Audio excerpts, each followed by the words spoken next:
चेतसो निवेशितस्य आत्मनि यत्सुखं भवेत् न शक्यते वर्णयितुं गिरा तदा स्वयं तदन्तःकरणेन गृह्यते स्वयं तदन्तःकरणेन गृह्यते। ఓం శాంతి శాంతి శాంతి ఓం. సత్యార్థ ప్రకాశము అధ్యాత్మ సత్సంగానికి వచ్చేసినటువంటి వారందరికీ నమస్తే, స్వాగతం, సుస్వాగతం.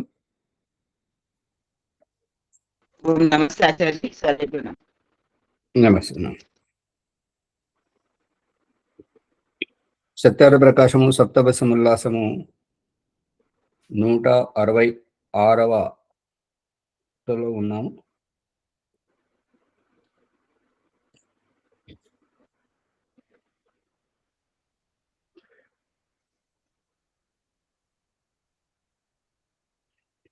తత్వమస్యాది వాక్యముల గురించి తెలుసుకుంటున్నాము. జీవేశ్వరులు వేరగుదురేని ప్రజ్ఞానం బ్రహ్మ తైత్తిరీయ ఉపనిషత్తు, అహం బ్రహ్మాస్మి బృహదారణ్యక ఉపనిషత్తు, తత్వమసి ఛాందోగ్య ఉపనిషత్తు, అయమాత్మ బ్రహ్మ మాండుక్య ఉపనిషత్తు, వేదమందలి ఈ మహావాక్యముల అర్థమేమి? ఇదంతా అయిపోయింది కదా? అయిపోయింది ఆచార్య, అది తెలుసుకున్నాం దాన్ని. ఇప్పుడే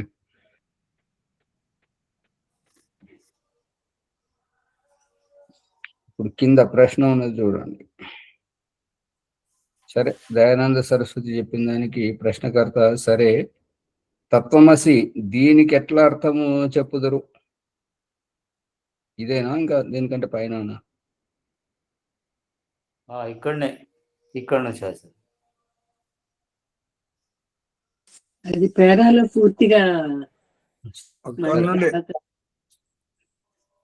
ఇవి వేద పైన ఉత్తరం చూడండి. ఇవి వేదవాక్యములే కావు, బ్రాహ్మణ గ్రంథముల వచనములు. వీనికి మహావాక్యములను పేరు. సత్యశాస్త్రములందెందును వ్రాయబడలేదు. వీని అర్థము అహం, నేను, బ్రహ్మ, బ్రహ్మస్థుడిగా అస్మి, ఉన్నాను. ఇక్కడ తాత్స్యోపాధి ఏలయన అనగా మంచా క్రోశంతి, మంచలు కేకలు వేయుచున్నవి. మంచలు జడములు, వానిలో కేకలు వేయు శక్తి లేదు.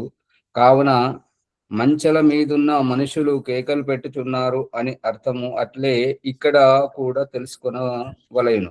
అన్ని పదార్థములు బ్రహ్మస్థములై ఉండగా జీవుని బ్రహ్మస్థుడనుటలో ఏమి విశేషమని ఎవడేని అన్న దీనికి ఉత్తరము ఏమిటంటే, అన్ని పదార్థములను బ్రహ్మయందుండినను జీవుని వలె తక్కినవని సాధర్మయుక్తములను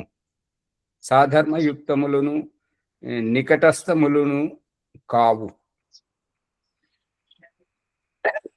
ఇక్కడ ఏంటంటే అన్ని పదార్థములను బ్రహ్మయందే ఉన్నాయి, జీవుని వలె తక్కిన సాధర్మయుక్తములను. ఇప్పుడు ఏ రకంగా జీవుడు పరమాత్మయందు ఉన్నాడో అదే విధంగా ఇతర పదార్థములన్నీ పరమాత్మయందే ఉన్నాయి. జీవుని మాదిరిగా తక్కినవి కూడా సాధర్మయుక్తములను నికటస్థములను కావు. సాధర్మం అంటే సమాన ధర్మం కలిగినటువంటివి, మరియు దగ్గరి, నికటస్థం అంటే దగ్గరివి ఇవి కావు. పరమేశ్వరునికి దగ్గరివి, పరమేశ్వరునితో సాధర్మ్యం, సమాన ధర్మం కలిగినటువంటివి ఈ పదార్థాలు ఏవి కావు. జీవునకు బ్రహ్మజ్ఞానమును ముక్తి యందు ఆ యొక్క బ్రహ్మతో సాక్షాత్ సంబంధము కలుగును.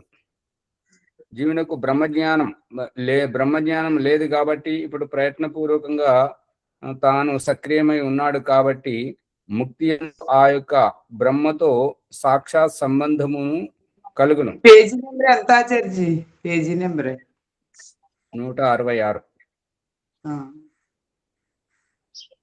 ఇక్కడ ఏంటంటే విడిపోయినటువంటి వారు విడిపోయినటువంటి వారు కలుసుకున్నప్పుడు ఏ రకంగానైతే సాక్షాత్తు సంబంధం ఆ, కలిగి ఉంటారో ఆ విధంగానే జీవుడు 84 లక్షల జీవ రాశుల జన్మలలో ఉండి ఇప్పుడు ఈశ్వర ప్రాప్తిని పొందుతున్నాడు కాబట్టి ఆ ముక్తి లోపల ఈశ్వరునితో పాటు సాక్షాత్ సంబంధం ఏ రకంగానైతే ఒక గూటిలో ఇంటిలో తండ్రి కొడుకులు గూటిలో ఓ యొక్క తల్లిదండ్రులతో పాటు పిల్లలు ఎట్లయితే ఉండడం జరుగుతుంటదో ఆ విధంగానే ముక్తి లోపల ఈశ్వరుడు నిత్యముక్త స్వభావుడు కాబట్టి ఈ జీవుడు ఇప్పుడే ముక్తిని పొంది వచ్చాడు కాబట్టి అక్కడ జీవేశ్వరులు సాక్షాత్ సంబంధంతో కలిగి ఉండి ఈశ్వరుని యొక్క సృష్టి వ్యవస్థను సృష్టి ఏ రకంగా చేస్తున్నాడు, పరిపాలన సంరక్షణ ఏ రకంగా చేస్తున్నాడు, ప్రళయం ఏ రకంగా చేస్తున్నాడు, ముక్తి ముక్తి యొక్క అవస్థ కాలం అవధి పూర్తి కానటువంటి వారిని ప్రళయమవుతున్నటువంటి ఈ యొక్క బ్రహ్మాండమును ప్రళయం చేసే కంటే ముందు ఆ యొక్క కర్మఫలము పూర్తిగా నెరవేరని జీవాత్మలను సుషుప్తి అవస్థలో ఉంచి ఈ సృష్టి నుంచి ఇంకొక సృష్టికి ఏ రకంగా చేరవేస్తున్నాడు. ఇప్పుడు పరిస్థితి ఎలాగా అని అంటే ఒక వాహనము చెడిపోతే ఆ వాహనముల నుంచి ఆ కండక్టరు డ్రైవరు దాంట్లో ఉన్నటువంటి బస్సులో ఉన్నటువంటి యాత్రికులను ఇంకొక బస్సులో ఎక్కించినట్టుగా రాత్రి వంట చేస్తున్నప్పుడు పిల్లవాడిని వంటగదిలో సోఫా సెట్లో ఒక చోట పడుకోబెట్టుకున్నటువంటి పిల్లవాడిని పని అంతా అయిపోయిన తర్వాత తాను పడుకోబోయేటప్పుడు తనతో పాటు తీసుకెళ్లి పడక గదిలో పడుకోబెట్టుకుంటున్నటువంటి తల్లి వలె ఈ యొక్క ఈశ్వరుడు ఈ యొక్క బంధనంలో కర్మఫలము నెరవేరినటువంటి జీవాత్మలను సుషుప్తావస్థలో దేహరహితంగా సుషుప్తావస్థలో ఉంచి ఇతర సృష్టిలోకి తీసుకెళ్లి అక్కడ మళ్ళీ జన్మింపజేస్తుంటాడు. ఆచార్య ఇక్కడ తత్వమసి కాలేదు అనుకుంటా ఆచార్య. తత్వమసిది నిన్న అయిపోయింది కదా, బ్రహ్మస్థుడు అని చెప్పేసి. తత్వము అని అంటే నువ్వు తత్వము ఎక్కడున్నావు అంటే బ్రహ్మస్థుడవు అని దాని శీర్షికతోటే మనది ఎపిసోడే వచ్చింది కదా పూర్తిగా. సరే ఆచార్య, నేను వినలేను కావచ్చు. ఇక్కడ చెప్తున్నాడు కదా అంటే తత్వమసి అన్నదానికి, తత్వము అంటే నువ్వు ఉనికి గలవాడవు. ఇక్కడ రెండవ ఉత్తరంలో 2వ లైన్లోనే అర్థం వస్తుంది. ఏంటంటే అహం అంటే నేను, బ్రహ్మ అంటే బ్రహ్మస్థుడిగా బ్రహ్మలో ఉన్నాను, అస్మి ఉన్నాను. అహం బ్రహ్మ అస్మి, నేను బ్రహ్మలో ఉన్నాను అనేటువంటి అనుభూతి పొందడమే బ్రహ్మాస్మి అనేటువంటిది. కానీ పొరపాటున సమాజంలో ఏంటంటే నేనే బ్రహ్మను అంటే నేనే బ్రహ్మను అన్నప్పుడు ఆ బ్రహ్మ లేడిక నేనే ఉన్నాను అనేటువంటిది అభిప్రాయం. అది నితాంత అజ్ఞానం.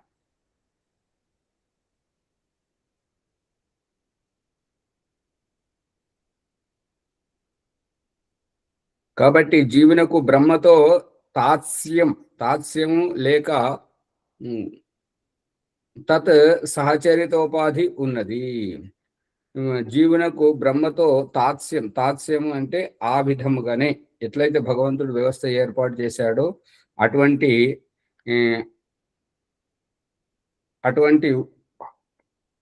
ఉనికి, మరియు ఏ రకంగానైతే సహచరితోపాధి సహచరితం అంటే తండ్రితో పాటు కొడుకు నడుస్తున్నట్టుగా కొడుకే అవుతాడు, తండ్రి అవుతుంటాడు, తండ్రి కొడుకు గాడు, కొడుకు తండ్రి గాడు. గురువుతో పాటు శిష్యుడు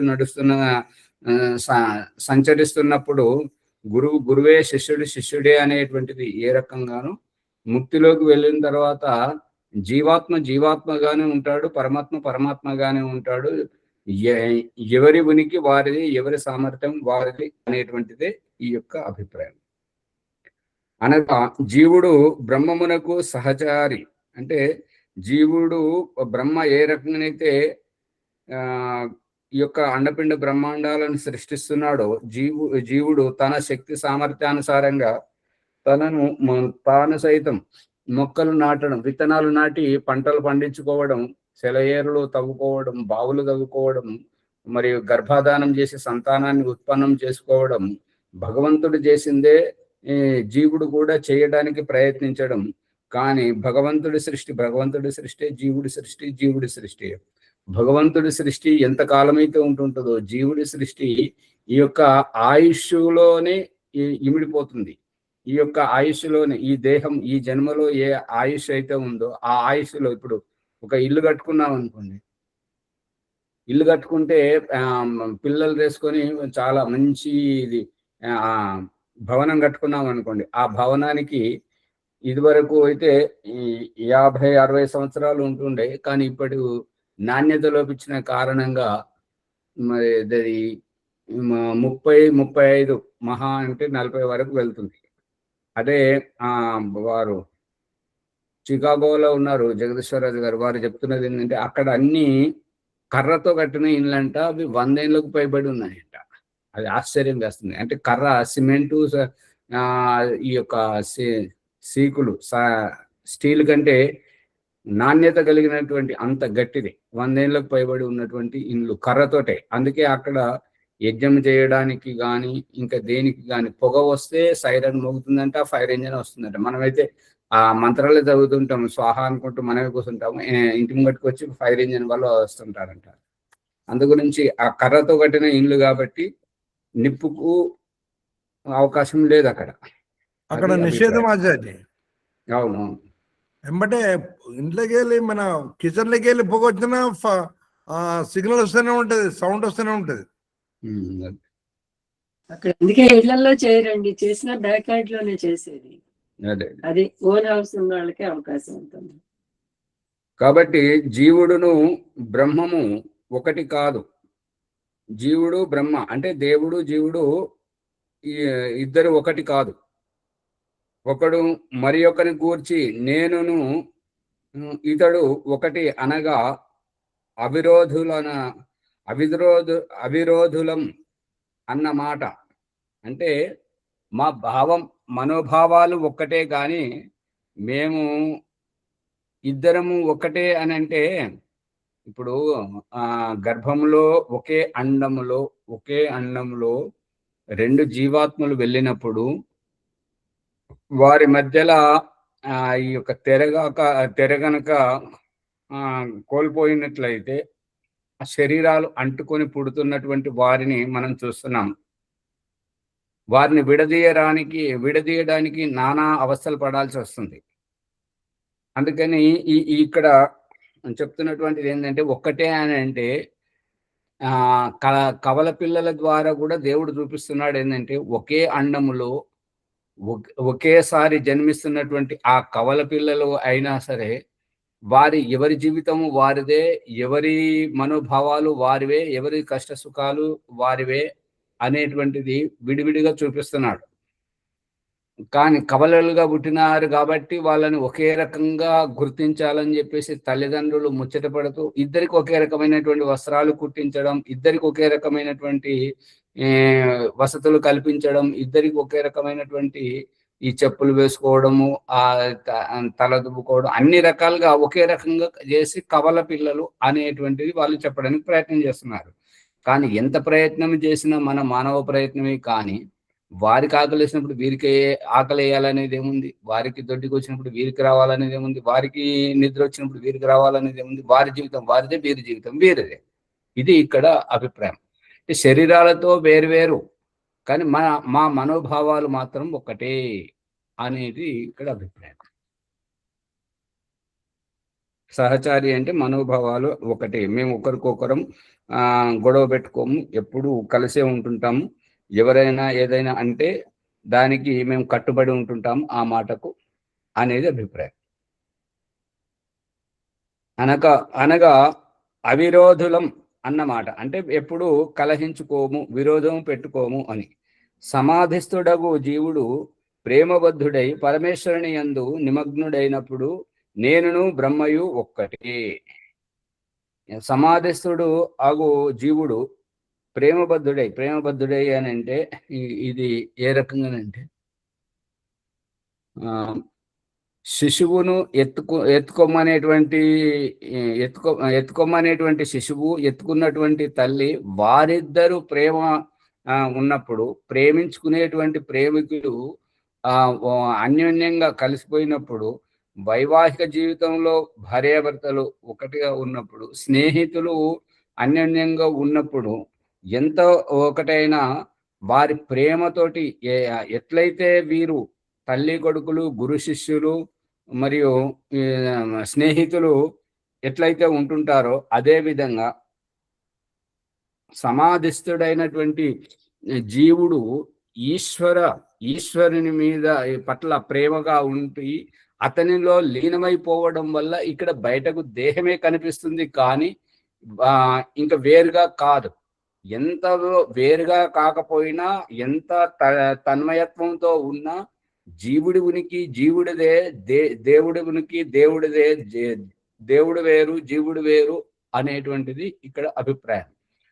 ఇప్పుడు ఉపస్థానంలోకి వెళ్ళేటప్పుడు ఈ యొక్క జాతవేదసే మంత్రము అనుబంధాలన్నీ వేరు చేసి, అనుబంధాలను తనిఖీ చేసి, అన్ని విడువజేసి, అన్నింటినీ వదిలింపజేసి, ఉపస్థానంలో జీవాత్మను పరమాత్మని యొక్క సమ్ముఖానికి అనుమతించడం. ఇక సమాధిస్థమైనటువంటి యోగి యొక్క ఆత్మ సమాధిలోకి వెళ్ళేటప్పుడు దేహంలోనే ఉండడం, ఆసనం వేసుకొని మనకు నచ్చిన చోట ఏకాంతంలో మనమే కూర్చున్నాం. కానీ సమాధి స్థితిలోకి వెళ్ళేటువంటి ఆత్మస్థితి ఎలా ఉంటుంటుంది అంటే, ఒక సొరంగంలోంచి పైకి వెళుతున్నట్టుగా, ఒక గుట్ట మీదకి ఎక్కుతున్నప్పుడు గుట్ట మీదకి ఎక్కినప్పుడు కింది ప్రదేశాలన్నీ చిన్నగా కనిపించడం, విమానంలో ఎగురుతున్నప్పుడు ఆ కింది పరిస్థితులన్నీ కిందికి పోతున్నట్టుగా మనం పైకి ఎగురుతున్నట్టు అనుభూతి ఏ రకంగానైతే కలుగుతుంటుందో, సమాధిస్థమైనటువంటి సాధకునికి ఈ యొక్క కోలాహలాలు, ఈ యొక్క పరిస్థితులు అనేటువంటివి నిమ్నస్తరంగా కిందికి పోయినట్టుగా, మనం పైకి ఎదుగుతున్నటువంటి అనుభూతితో, అనుభవోపేతంగా మనం పైకి లేస్తున్నటువంటి అనుభూతి కలుగుతుంటది.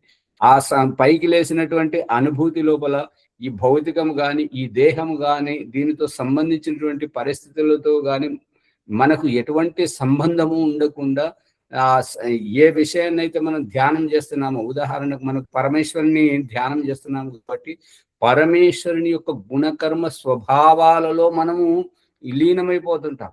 పరమేశ్వరుని యొక్క గుణకర్మ స్వభావాలలో తమను తాము అందులో అన్వయించుకుంటాము.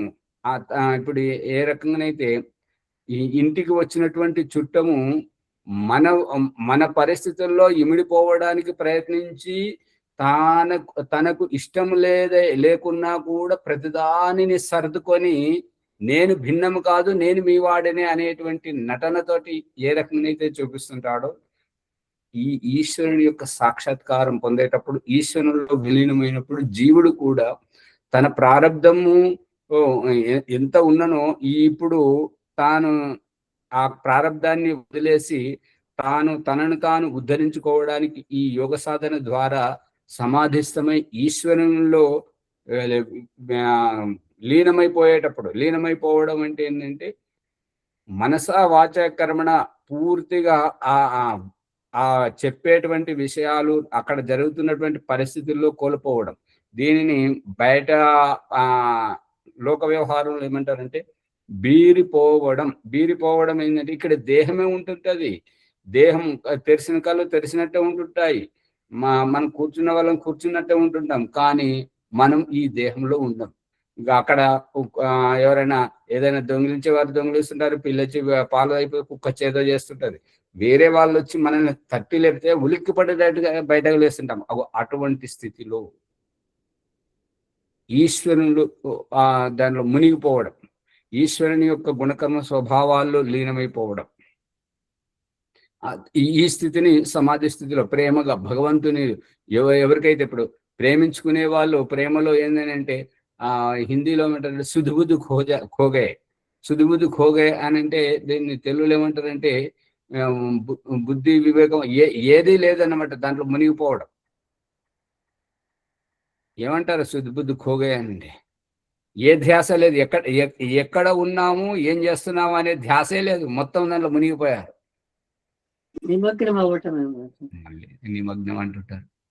అదే దానిలో అంటే ఆనందాన్ని అనుభవించటము అదే వాళ్ళు పరిణామం. వాళ్ళు ప్రేమను, తల్లి ప్రేమను, గురువు ప్రేమను వాళ్ళు ఆత్మీయతని అన్ని పంచుకోవటం చెప్తున్నట్టు. ఒకరికొకరు. ఇప్పుడు అమ్మగారు చెప్పడానికి వస్తున్నారు కానీ ఇంటిలో ఉన్న వారికి వాళ్ళ పరిస్థితి ఏంటో, కానీ ఇక్కడ మీరు వింటున్నటువంటి వారు మీ ఇళ్లలో ఉన్న వారికి ఏంటంటే ఏ ధ్యాస లేదు, వారికి ఒకటే ధ్యాస. ఇది ఇక్కడ అర్థం చేసుకుంటున్నారా లేదా? అర్థం అవుతుంది ఆచార్య. దీనిలో ఈశ్వరునిలో ప్రేమమయంగా ఉండడం, తన్మయత్వంతో తల్లీనమై ఉండడం అని అంటే వీరికి ఏ ధ్యాస లేదు. ఆ పాఠం వచ్చిందంటే అన్ని మర్చిపోతారు. ఆ రకంగా భౌతికంలోనే ఇంకా తగ్గిపోతుంది, దీంట్లోనే ఆసక్తి ఉంటుంది.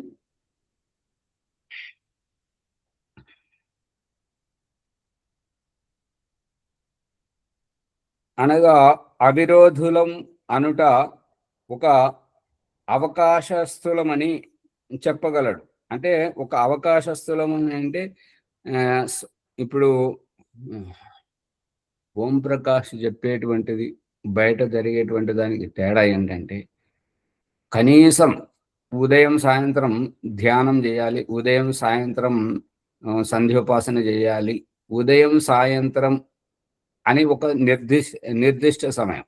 ఓం ప్రకాష్ ఇతర గురువుల నుండి గ్రహించినటువంటిది, ఇక్కడ ప్రబోధిస్తున్నటువంటిది ఏంటంటే, ఒక 5 నిమిషాలు 10 నిమిషాలు అరగంట గంట సేపు నటించడం చూడు, అందులోనే జీవించడం చూడండి, ఎంతే తేడా. ధ్యానంలోనే జీవించడం, ప్రతి విషయాన్ని. ఏది బాగుంటుంది? నటించడం బాగుంటుందా, జీవించడం బాగుంటుందా? ఏది చెప్తలేరు దేవుడు. జీవించడం బాగుంటది ఆచార్య, నటించడం బాగుండదు.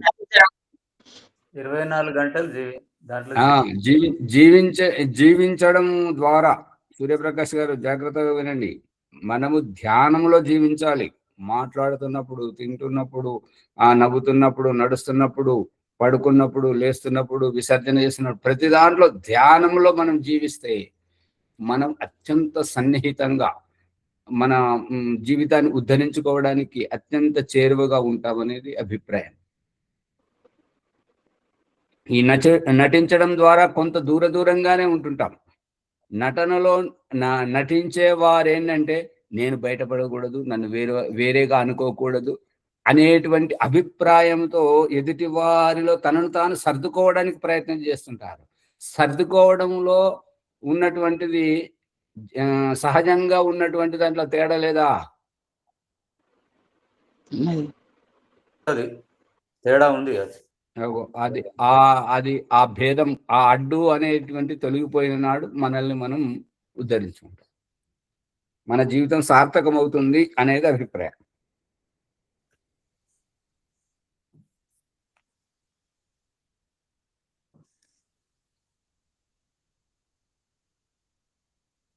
ఏ జీవుడు పరమాత్మ గుణకర్మ స్వభావములకు అనుకూలముగా తన గుణకర్మ స్వభావములను చేసుకొనును, అతడే సాధర్మ్యముచే బ్రహ్మముతో ఏకత్వము అనగా బ్రహ్మము నేను ఒకటి అని చెప్పగలుగును.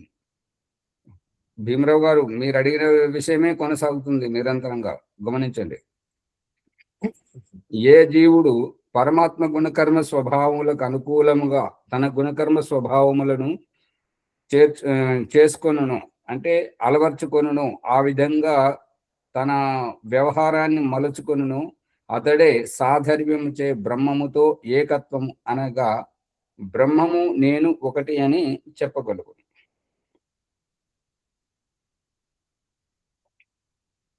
శుద్ధాత్మతత్వాన్ని గ్రహించినప్పుడు. ప్రశ్న మంచిది, సరే. తత్వమసి దీనికి ఎట్లా అర్థం చెప్పుదురు? మళ్ళీ అదే ప్రశ్న లేవనెత్తుతున్నారు. చూడండి, ఇదివరకైతే అహం బ్రహ్మాస్మి గురించి చెప్పారు, ఇప్పుడు తత్వమసి దీనికి ఎట్లా అర్థం చెప్తారు? ఇప్పుడు చెప్పండి. తత్ ఆ బ్రహ్మము తం తత్వం, తత్ అంటే ఆ బ్రహ్మము, త్వం అంటే నీవు, జీవుడుగా, జీవు అంటే ఇక అక్కడ తత్వం అసి అని ఎవరైతే తత్వమసి అంటున్నారో, అసి అని మధ్యమ పురుషునితో ఎదుటి వ్యక్తిని అంటున్నారో ఆ అర్థం చెప్తున్నాడు. నీవు అసి అయితివి, ఓ జీవా, త్వం నీవు, తత్ ఆ బ్రహ్మవై ఉన్నావు, అసి అంటే ఉన్నావు అని కదా ఈ ప్రశ్నకర్త యొక్క అభిప్రాయం. దీనికి దయానంద సరస్సు సమాధానం చెప్తున్నది ఏంటంటే, మీరు తత్ శబ్దంచే ఏమి గ్రహింతురు? ఎదురు ప్రశ్న వేస్తున్నాడు. బ్రహ్మ అందురేని బ్రహ్మమును గ్రహించుటకు బ్రహ్మశబ్దమునకు అనువృత్తి ఎక్కడి నుండి తేగలిగితిరి? దానికి ప్రశ్నకర్త సమాధానం చెప్తున్నాడు ఏంటంటే, సదైవ సౌమ్య ఇదమగ్ర ఆసీత్ ఏకమేవ అద్వితీయం బ్రహ్మ. ఈ పూర్వ వాక్యము నుండి అనువృత్తి తీసుకొచ్చి ఈ రకంగా అర్థం చేయగలుగుతున్నాము. దానికి దయానంద సరస్వతి సమాధానం పరుస్తున్నది ఏంటంటే, మీరు ఈ యొక్క చాందోగ్యోపనిషత్తు దర్శనము కూడా చేయలేదు. అంటే చాందోగ్యోపనిషత్తు మీరు అసలు చదవలేదు. ఇప్పుడు మీరు చెప్పినటువంటిది సదైవ సౌమ్య ఇదమగ్ర ఆసీత్ ఏకమేవ ద్వితీయం బ్రహ్మ అనేటువంటిది ఎక్కడ ఉన్నది? ఈ తత్వమసి అనేటువంటిది ఎక్కడ ఉన్నది? ఒకవేళ మీరు చాందోగ్యోపనిషత్తును మీరు చూసినట్టయితే, చూడడం అంటే దర్శనం, చూసినట్టయితే ఈ రెండింటికి ఏదైతే సంబంధం కలుపుతున్నారో అది మీకు అక్కడ తెలిసేది. ఏలయనగా మీరు చూశాను అని అందురేని అక్కడ బ్రహ్మశబ్ద పాఠం లేనిదే ఇట్లు బ్రహ్మశబ్దమును చేర్చి అబద్ధం ఎలా చెప్తున్నారు? అక్కడ లేదు కదా. ఏది? ఈ ఇదమేవ సౌమ్య సదేవ సౌమ్య ఇదమగ్ర ఆసీత్ ఏకమేవ అద్వితీయం బ్రహ్మ అంటే తత్వమసి శబ్దంలో బ్రహ్మశబ్దం లేదు కదా. మరి లేని బ్రహ్మశబ్దాన్ని ఎట్లు చేర్చి అబద్ధం ఎందుకు చెప్తున్నారు? స దేవ సత్ ఏవ, ఇది వేర్వేరు కాదు. ఈ సా దేవ అనేది వేరువేరు ఉండకూడదు. సత్ ఏవ అని అది రెండింటికి సంధి జరిగింది కాబట్టి సత్ తకారానికి ఏకారం ఉండడం వల్ల దకారమైంది. సా దేవ అనేటువంటి దానికి ఇలా విడివిడిగా రాస్తే వేరే అర్థం వస్తుంటది, కలిపి రాస్తే వేరే అర్థం వస్తుంటది. సా ఈ రకంగా విడివిడిగా రాస్తే ఏమైందంటే సా దేవ, అతడు దేవుడు అనే అర్థం వస్తుంటది. ఇక సా దేవ సదేవ, ఆ సాకు దకారానికి మధ్యలో స్థలం లేకపోతే సత్ ఏవ సత్యమే అనే అర్థం వస్తుంటది. సత్యమే సౌమ్య ఇదం అగ్ర ఆసీత్ అంటే ఈ సృష్టికి పూర్వము అగ్ర అంటే మొట్టమొదట ఉన్నటువంటిది సత్యమే, సత్స్వరూపమే. ఆసీత్ ఏకమేవ అద్వితీయం, అది ఒక్కటే, దాంట్లో రెండవది ఏమీ లేదు అని ఇట్లు పాఠం ఉన్నదే గాని బ్రహ్మశబ్దము అక్కడ లేదు కదా. ఇప్పుడు ఆసీత్ ఏకమేవ అద్వితీయం, ఒకే ఒక్క ఈశ్వరీయ తత్వమే ఉన్నది. ఆ సత్తా అనేటువంటిది ఈశ్వరీయ తత్వం. ఈ బ్రహ్మశబ్దం లేదు. కానీ ఈ ప్రశ్నకర్త చెప్పిన దాంట్లో ఏమున్నదంటే ఇదే విషయాన్ని అక్కడ కలిపి చెప్తున్నాడు. సదైవ సౌమ్య ఇదమగ్ర ఆసీత్ ఏకమేవ అద్వితీయం, ఇంతవరకు ఉంది. బ్రహ్మ అనేటువంటిది ఇతను కలిపిండి అనమాట. పట్టుకుంటున్నారా అని ఇట్లు పాఠం ఉన్నదే గాని బ్రహ్మశబ్దము అక్కడ లేదు. ఈశ్వరుడే సత్యము, సత్యమే ఈశ్వరుడు అని అంటే ఈ రకంగా మాట్లాడితే ప్రకృతి కూడా సత్యమే కదా, అనాది పదార్థం. జీవాత్మ కూడా ప్రకృతి సత్యమే కదా. అనాది పదార్థం అంటే ఆది అంతం అంటే ఎప్పుడు ఉండేదే కదా, నిరంతరంగా కొనసాగుతున్నటువంటి అని అభిప్రాయం.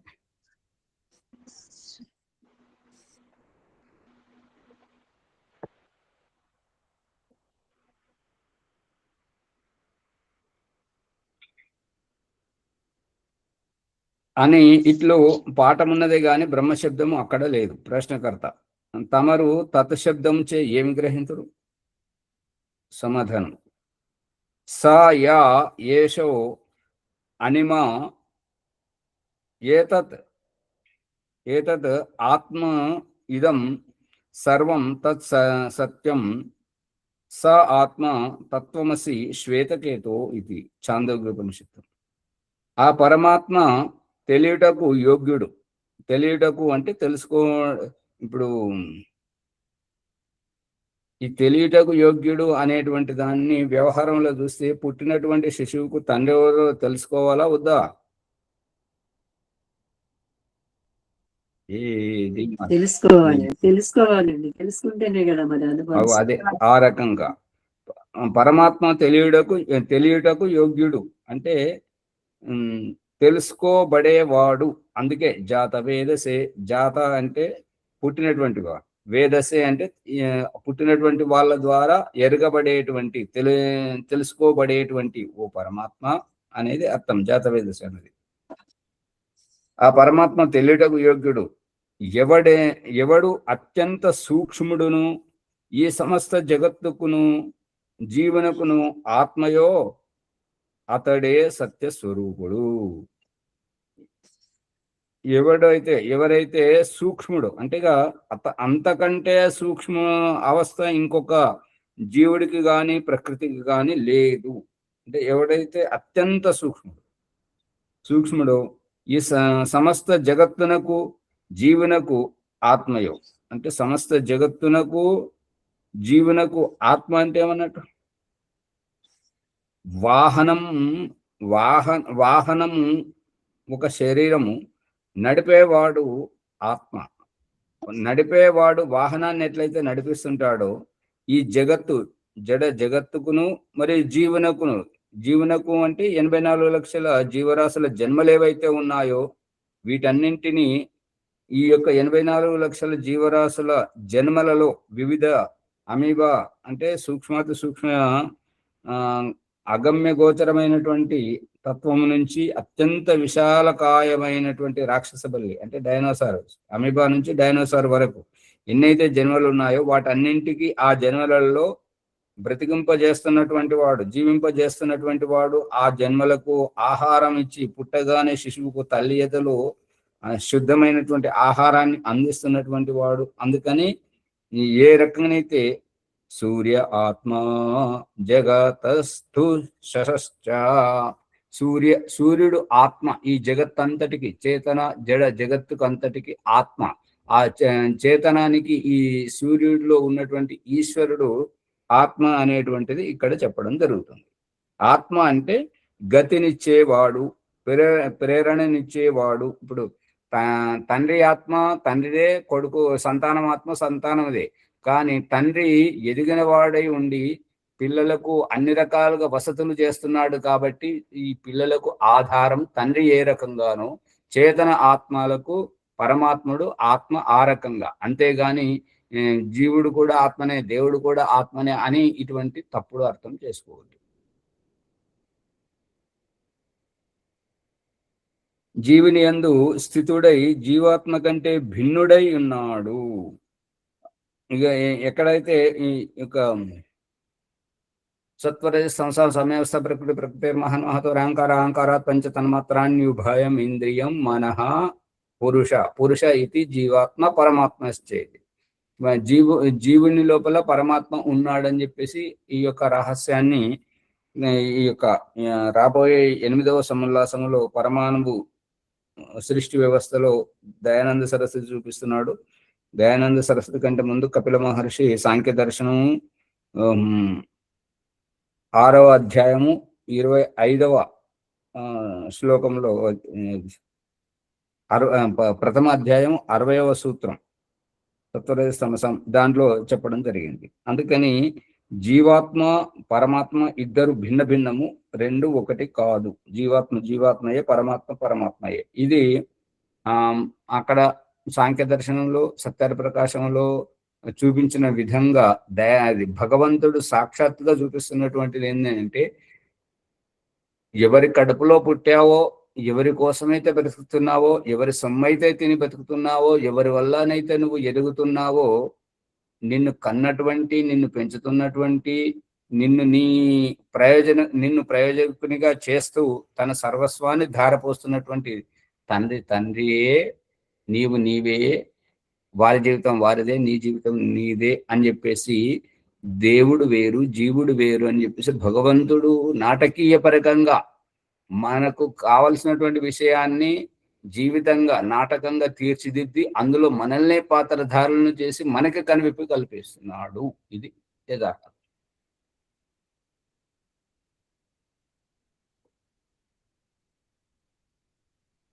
జీవుని యందు స్థితుడై జీవాత్మ కంటే భిన్నుడై ఉన్నాడో మూఢుడగు జీవాత్మ తన యందు వ్యాపకుడై ఉన్న ఆ పరమేశ్వరుని తెలియడు, అంటే తెలుసుకోలేడు. ఏమంటున్నాడంటే ఇప్పుడు మనకు ఎన్నోసార్లు ఓంప్రకాష్ కూడా చెప్పాడు, అంటే గురుకులంలో ఉన్నప్పుడు ఒక వ్యక్తి ఏమంటున్నాడు అని అంటే, ఒకవైపు ఏమో శాస్త్రం చెప్తుంది ఏంటంటే తల్లిదండ్రులకు మనం అత్యంత రుణపడి ఉన్నాము, వారు జన్మింపజేస్తేనే మనకి జీవితం లభించింది, మనము కృతజ్ఞులుగా ఉండాలి, కృతజ్ఞులుగా ఉండకూడదు, చేసిన మేలును మర్చిపోయేటట్టుగా ఉండకూడదు అనేటువంటి ప్రసంగాన్ని చర్చించుకుంటున్నప్పుడు ఒక వ్యక్తి ఏమంటున్నాడంటే, అంతా ఏమున్నది వాళ్ళకు, వాళ్ళు మనలాగానే పుట్టి పెరిగారు, యవ్వనానికి వచ్చారు, కామంతో కలిసారు, మనం పుట్టాము. వారనే దాంట్లో తప్పులేదు, కానీ భావం వ్యక్తం చేసే దాంట్లో ఉన్నది ఏంటంటే వారు ఏమాత్రం కృతజ్ఞతా భావంతో లేకుండా, వారికి మనకు ఎటువంటి సంబంధము లేకుండా తన అభిప్రాయాన్ని కళ్ళకు కట్టినట్టుగా చెప్పాడు, కానీ చెప్పే విధానంలో అది సరైనటువంటిది కాదు. వారే మనమే అంతే. ఎవరి జీవితం వారిదైనా ఇద్దరిని ఈ దీనికోసం సమన్వయపరుస్తున్నాడు ఆచార్య. అమ్మగారు ఇప్పుడు మనమంతా చర్చించుకుంటున్నది సరే, ఇప్పుడు మరి ఆ వ్యక్తి ఏమంటున్నాడు అంటే, అవును వాళ్ళతో రుణపడేదే ఉన్నది, వాళ్ళు పెరిగారు, పెద్దవయ్యారు, వయసు వచ్చాక కామం వస్తుంటది కాబట్టి వాళ్ళు కలిసారు, మనం పుట్టాము, దీంట్లో తప్పే ఉంది. అతను అన్న దాంట్లో విరుద్ధం ఏమి అనలేదు కదా. బాహ్యంలో విరుద్ధం ఏమీ లేదు, కానీ మనం ఆధ్యాత్మికంలోకి వస్తున్నాం కాబట్టి ఆధ్యాత్మికంలో విరోధం ఏమీ లేదు. బాహ్యంలో అంటే వాళ్ళు అంటారు అట్లా మాట్లాడితే. కనీసం నీ కర్తవ్యం నీ ధర్మం అయితే తెలవాలి కదా. మాట్లాడేది మనవత్వం లేదా అని అంటుంటారు కదా. 9 మాసాలు మోసిన తల్లి పాలించుకుంటూ పెంచింది, నీకు అన్ని రకాల సేవలు చేసినప్పుడు నువ్వు మాట్లాడే భాష ఏంటి? కామంతో ఎంత కష్టపడితే అవుతుంది ఆచార్జీ. సర్వస్వాన్ని రక్తం మోసినప్పుడు చూడండి, ఆ 9 మాసాలు మోసినప్పుడు చూడండి తల్లి బాధ. మళ్ళీ కన్నటువంటి శిశువు కోసం తన ప్రాణాన్ని బలిదానం చేసైనా కూడా శిశువుని బతికించడానికి తాను చేసే త్యాగం చూడండి. అందుకే వచ్చినా సరే కానీ పిల్లవాడు ఉండాలనిపిస్తుంది. ఆచార్య తండ్రి రుణము తలకొరు పెట్టి తీసుకోవచ్చు, తల్లి రుణము 100 జన్మలు ఎత్తినా తల్లి రుణం తీర్చుకోలేమని చెప్తారు. ఇప్పుడు కొడుకు అనే శబ్దానికి అర్థం చెప్పండి. కొడుకు అంటే కడ వరకు వచ్చేవాడు, కడ వరకు తోడుగా వచ్చేవాడు. అంటే మనల్ని ఎంత ప్రేమతో మనం కనిపించాము, అతడు మనల్ని కడ వరకు మనకు తోడుగా ఉండి మనల్ని క్షేమంగా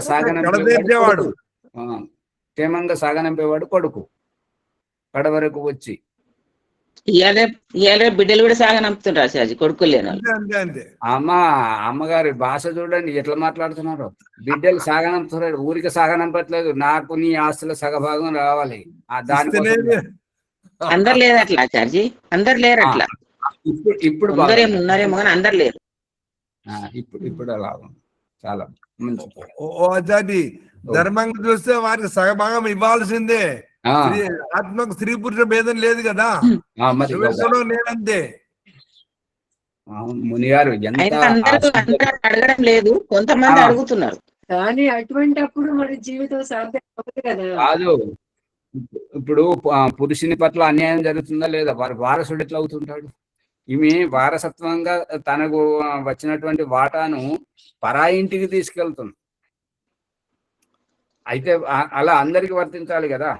ఇప్పుడు దేవుడు ఏమంటున్నాడు, నీవు నీ పెళ్లి సాకుతోటి నువ్వు ఉద్ధరించబడాలి అంటే పెళ్లి సాకుతోటి పుట్టింటిని వదిలేసి మెట్టింటిలో ఒదగాలి అక్కడ నువ్వు అని చెప్పేసి మళ్ళీ వెనక్కి వచ్చి ఇది తీసుకుపోవడం అంటే తీసుకుపోవడం అంటే అందరికీ వర్తింపజేయాలి. మరి ఎవరికి అది చట్టపరంగా అంతే, ఉన్నప్పుడు అంతే. ఏంటంటే అమ్మాయి అయినా అబ్బాయి అయినా తేడా లేదు అని అన్నప్పుడు ఇక వారసత్వం అనేది ఏముండదు అక్కడ. అంతే.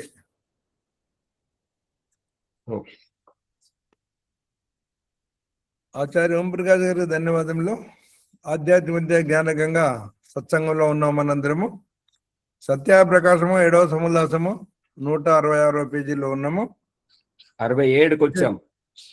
67లో 67, 66, 67లో మనం ముందుకెళ్తున్నాము.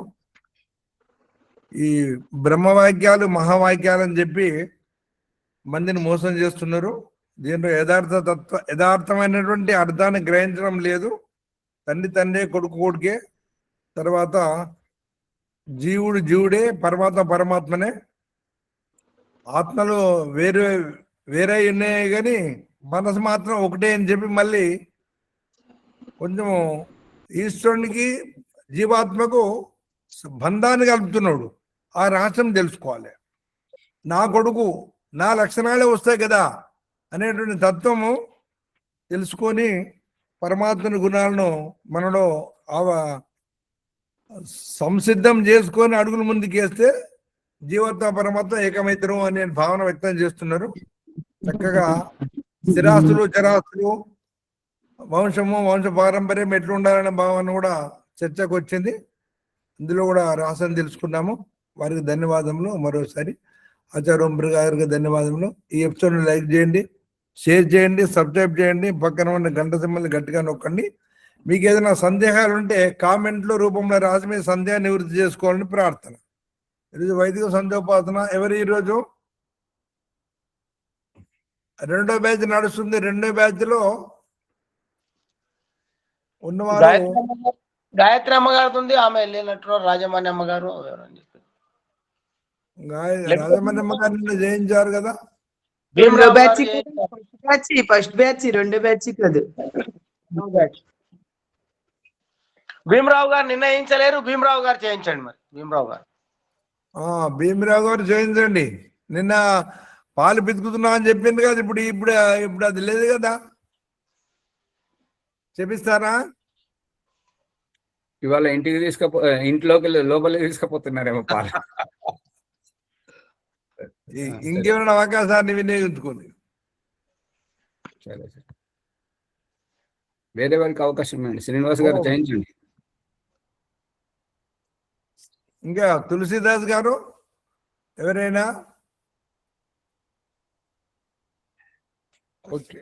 సూర్యప్రకాష్ గారు ఎందుకు ముందుకు రావట్లేదు వారు? ఓం వైదిక సంధ్యోపాసన ప్రణముని భాగ్యనగరం. ఓం అమృతోపస్తరణమసి స్వాహ. ఓం అమృత అభిదానమసి స్వాహ. ఓం సత్యం యశః శ్రీర్మయి శ్రీః శ్రేతామ స్వాహ.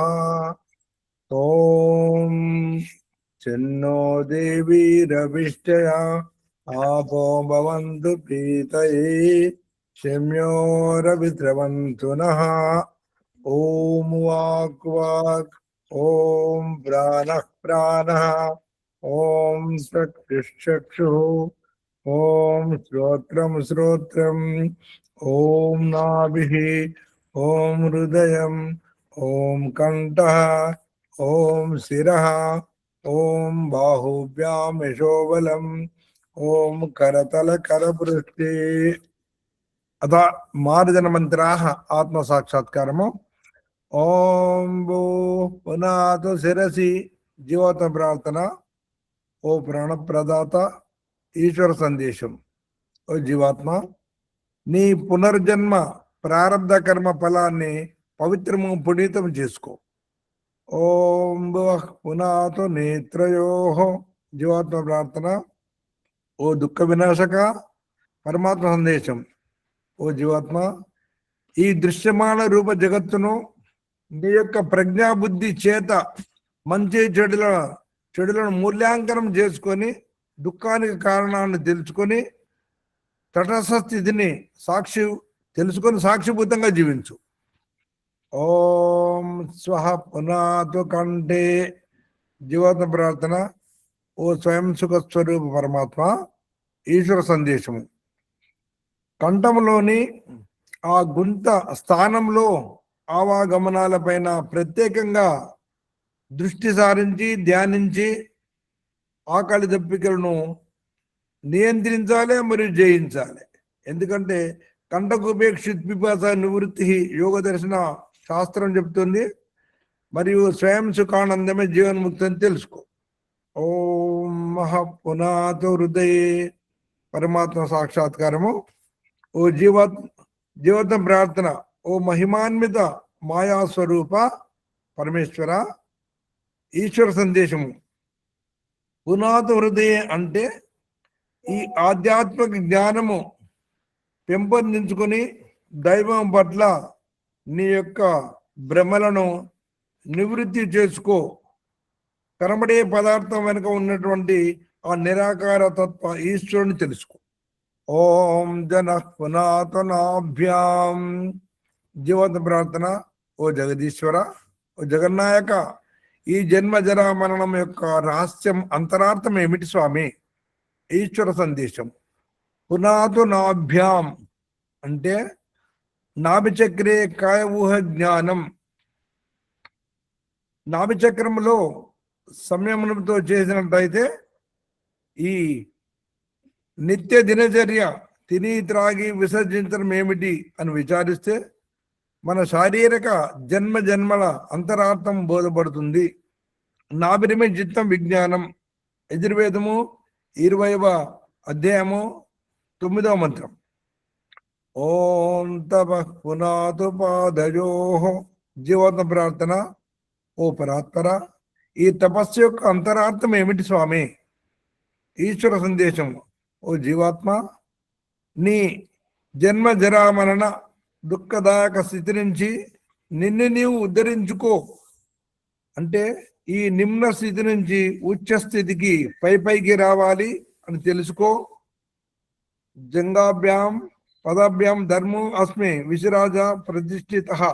యజుర్వేదము 20వ అధ్యాయం 9వ మంత్రం. అంటే పాద తొంటి ఎముకల మధ్యన నేను అనే దేహినున్నానని అనుభవపేతంగా తెలుసుకో. ఓం సత్యం పునాద పునః శిరసి జీవాత్మ ప్రార్థన. ఓ అవినాశి పరమాత్మ ఈశ్వర సందేశము. ఓ జీవాత్మ, పవిత్ర భావనతో మరొకసారి మళ్ళీ ఆ శిరస్సు యందు అనుభవంతో తెలుసుకుంటే ధన్యుడవు అవుతావు. సత్యచాపి హితం సుఖం. యజుర్వేదము 40వ అధ్యాయం 17వ మంత్రం. యో అసో ఆదిత్యే పురుష స అసో అహం. యజుర్వేదము 40వ అధ్యాయము 17వ మంత్రము. సత్యం యొక్క స్వరూపము కప్పబడి ఉన్నది. ఓ పరమాత్మ, ఆ సూర్యునిలోని తెల్లగా ప్రకాశిస్తున్న ప్రకాశ స్వరూపము ఆ పురుషుడును నేను అనే పరమాత్మ అని అనుభవభేదము తెలుసుకోవడం.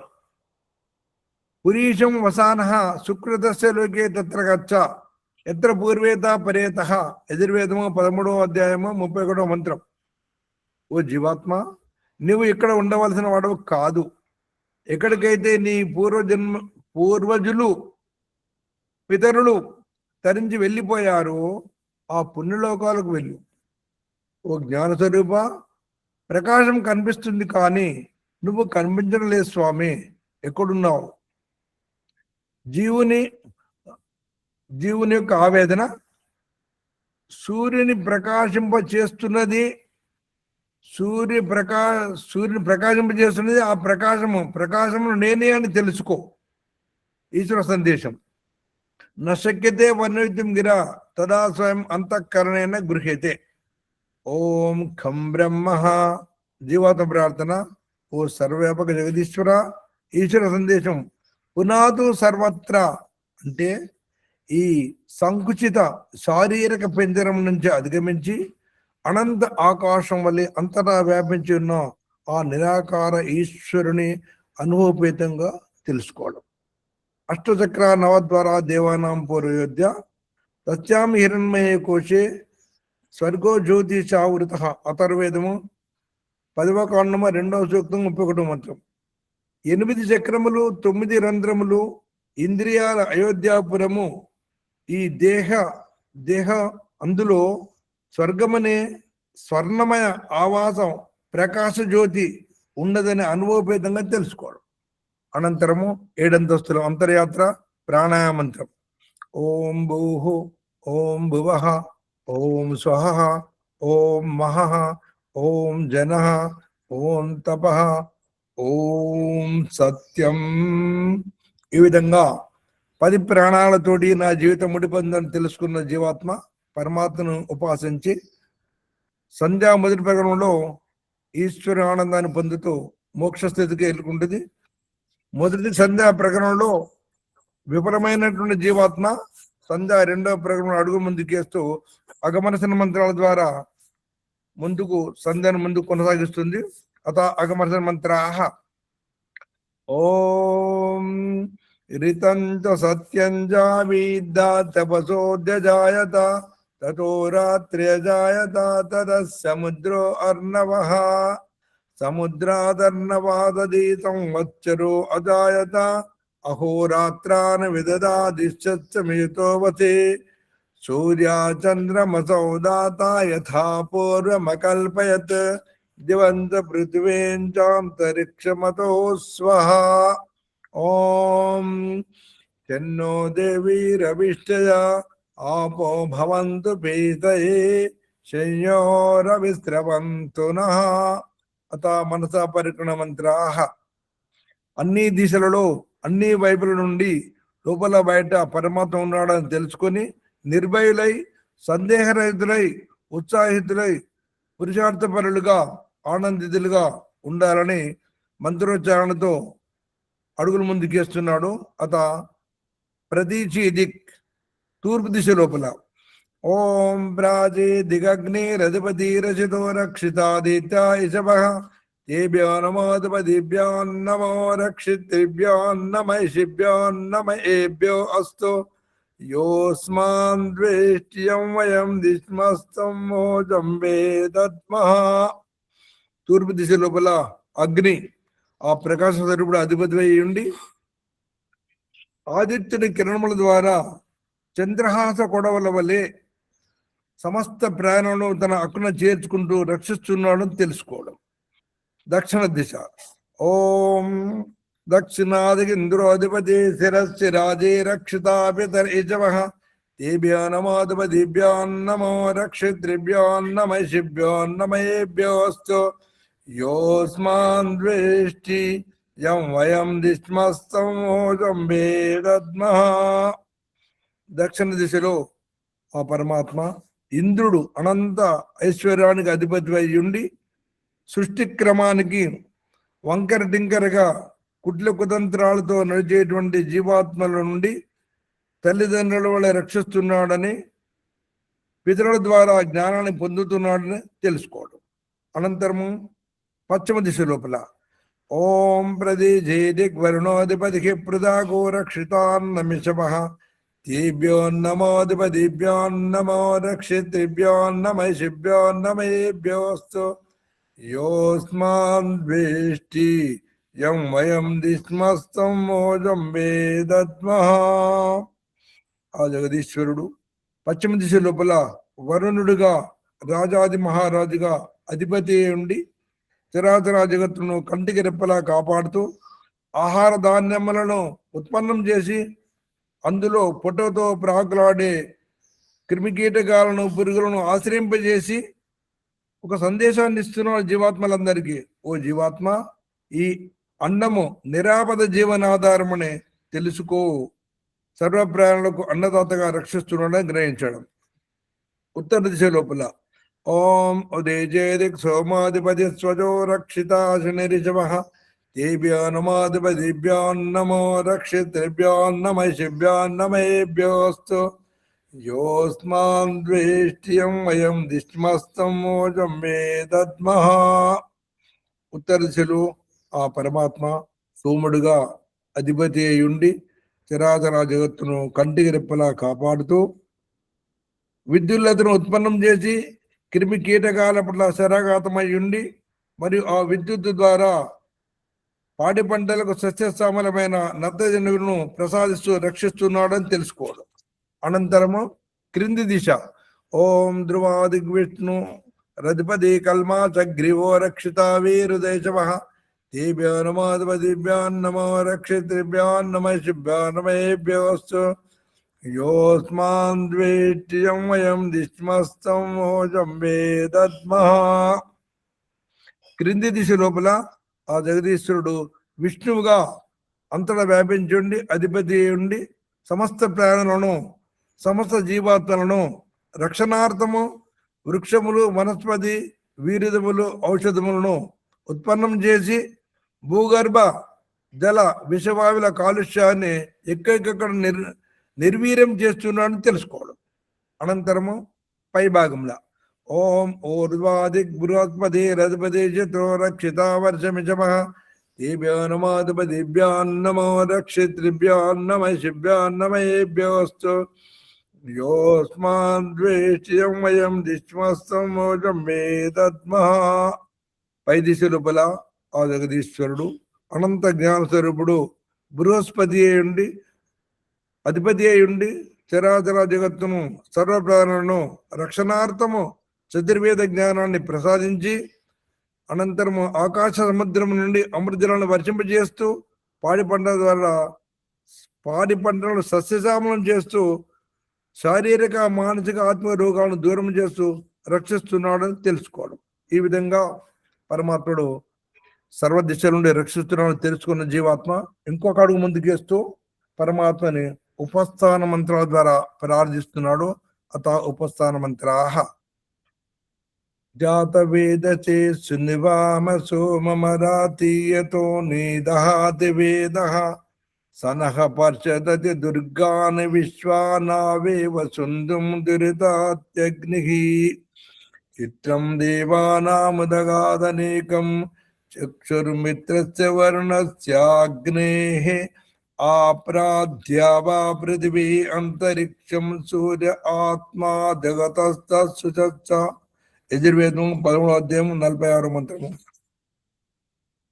ఉద్యుత్యం జాతవేదసం దేవం వహంతి కేతవః దృశే విశ్వాయ సూర్యం. యజుర్వేదము 33వ అధ్యాయం 31వ మంత్రము. ఉద్వయం తమసత్పరిస్వః పశ్యంత ఉత్తరం దేవం దేవత్రా సూర్యమగన్మ జ్యోతిరుత్తమం. యజుర్వేదము 30వ అధ్యాయము 14వ మంత్రం. ఈ విధంగా ఉపస్థాన మంత్రాలతోటి పరమాత్మను పూజించినటువంటి జీవాత్మ ఎక్కడో తప్పిదం జరిగింది స్వామి, నా లక్ష్యాలను నేను చేరుకోలేకపోయాను అని తన యొక్క బాధను తెలుపుతూ ప్రాయచిత్త మంత్రం ద్వారా పరమాత్మను ప్రార్థిస్తున్నాడు. అత ప్రాయచిత్త మంత్రాః తచ్చక్షురుదేవైతం పురశ్చాత్ శుక్రముచ్చరత్ పశ్చేమ శరదశ్చితం జీవేమ శరదశ్చితం శృణుయామ శరదశ్చితం ప్రభ్రవామ శరదశ్చితం అదేనాస్యామ శరదశ్చితం భూయచ్చ శరదశ్చితాత్. యజుర్వేదము 36వ అధ్యాయము 24వ మంత్రం. ఓ పరాత్పర, నేను 100 శరదృతులు గడిచేంత కాలము జీవించి ఉండాలని, 100 శరదృతులు గడిచేంత కాలము వేదోపదేశము చేస్తూ వేదవాణిని వింటూ ఉండాలని, మరియు 100 శరదృతులు గడిచేంత కాలము ఎవరిపైన ఆధారపడి ఉండకుండా ఉండాలని, 100 శరదృతులు గడిచేంత కాలము నాలోని సమస్త ఇంద్రియాలు శరీరము పవిత్రంగా బలంగా ఉండాలని ప్రార్థిస్తున్నాడు. అత మళ్ళీ ఒకసారి ఆచమన మంత్రంతో పరమాత్మ ప్రార్థిస్తున్నాడు. ఓం ఓం శన్నో దేవీరభిష్టయాపో భవంతు పీతయే శమ్యోరవిశ్రవంతు నః. అత గురుమంత్రము ఓం భూర్భువస్వః తత్సవితుర్వరేణ్యం భర్గో దేవస్య ధీమహి ధియో యో నః ప్రచోదయాత్. ఓ పరమేశ్వర, నీ అనంత కృప వలన నేను నర్చిన ఈ జప ఉపాసనాది కర్మల మూలమున ధర్మ అర్థ కామ మోక్షములనేటి ఈ చతుర్విధ పురుషార్థములను నాకు మా అందరికి ఈ జన్మలోనే వెంటనే సిద్ధించినట్లు అనుగ్రహింపము స్వామి. అత నమస్కార మంత్రాః. ఓం నమః శంభవాయ చ మయోభవాయ చ నమః శంకరాయ చ మయస్కరాయ చ నమః శివాయ చ శివతరాయ చ. ఓం శన్నో దేవీరభిష్టయాపో భవంతు పీతే శమ్యోరవిశ్రవంతు నః. ఓం శాంతిరంతరిక్షం శాంతి పృథివీ శాంతి ఆపా శాంతి ఓషధే శాంతి వనస్పతే శాంతిర్విశ్వే దేవా శాంతి బ్రహ్మ శాంతి సర్వం శాంతి శాంతిరేవ శాంతి సామా శాంతిరేది. ఓం శాంతి శాంతి శాంతి. ప్రణముని భాగ్యనగరము. సరిభ్యో నమో నమః. అందరూ నమస్కారము. నమస్తే ఆచార్య. నమస్తే. మునీజీ, ప్రాయశ్చిత్త మంత్రాహ అంటున్నారు, బహువచనం చెప్తున్నారు. అది ఉన్నదే ఒకటే మంత్రం కదా, ప్రతిసారి అదే చెప్తున్నారు, గుర్తుంటలేదు. అది గుర్తుపెట్టు. ఓ ఇక్కడ ప్రాయశ్చిత్త మంత్ర. ఓకే ఆచార్య, ధన్యవాదములు. గుర్తు. నమస్కారం. ఓం నమస్తే ఆచార్య. సర్వేభ్యో నమః. నమస్కారం. నమస్తే.